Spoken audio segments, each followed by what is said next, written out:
We all know someone who's always a hit at dinner parties. They deftly navigate disagreements, put conversation partners at ease, listen attentively, and ask the right questions.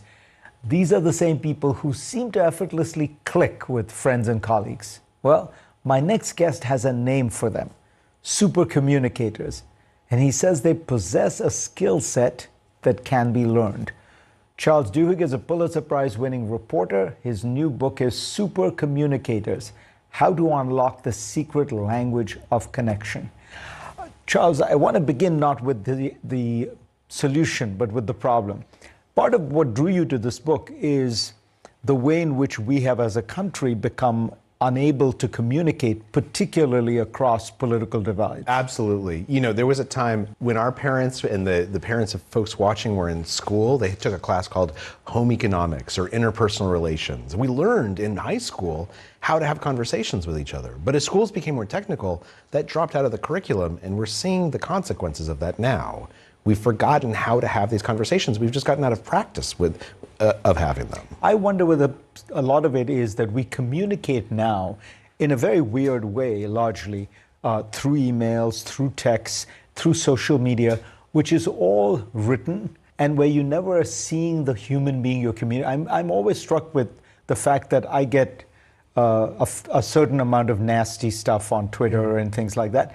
I never get that in person. You know, it's much easier to be really nasty when you're anonymous or pseudonymous and you're sitting in your basement fuming. When you're actually dealing with a human being whom you're looking at, communication is different. Absolutely. In the book, there's a story about an experiment that was done where they brought together gun control advocates and gun rights activists. And they brought them together in person in Washington, D.C., and they had a wonderful weekend. People learned to communicate with each other. They taught them some skills to help them. Then they sent everyone home, and they created a private Facebook group for them. And within 45 minutes, people were calling each other jackbooted Nazis. Like, it fell apart immediately.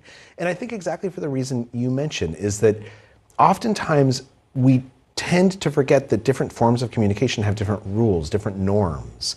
And we just assume that if I say something sarcastic, you hear the sarcasm in my voice, and forget that if I type something sarcastic, you think I'm being serious. You get offended. So when you talk about super communicators, and to me the most interesting part of your book is, building relationships. How do couples fight productively rather than in ways that damage the relationship?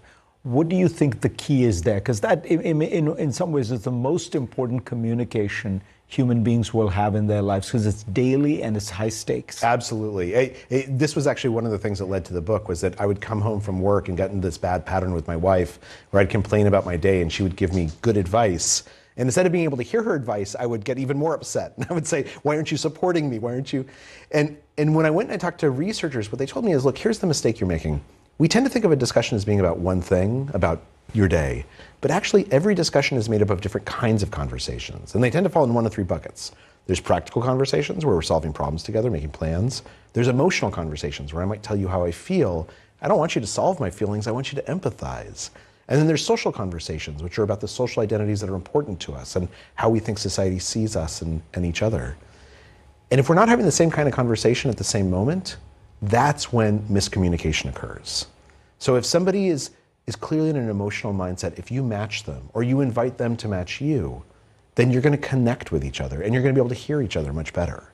So after writing this book, do you feel like your relationship with your wife has gotten better? So much better. Now when I come home and I complain, she says, do you want me to solve this problem, or do you want me just to listen because you just need to vent? And actually being asked that, and I do the same thing with my kids. There's this technique that we use that they teach in schools, where if my kid comes up with a problem, I say, do you want to be helped? Do you want to be hugged? Or do you want to be heard? The three kinds of conversations: the practical, the emotional, and the social. And kids love being asked this because you're asking them what they want. Well, practical results from the book already. Charles, always a pleasure to see you. Thank you so much for having me. Thanks to all of you for being part of my program this week. I will see you next week. If you ever miss a show, you can always listen to my podcast. Go to cnn.com/Fareed for a link so you can listen on whatever app you use.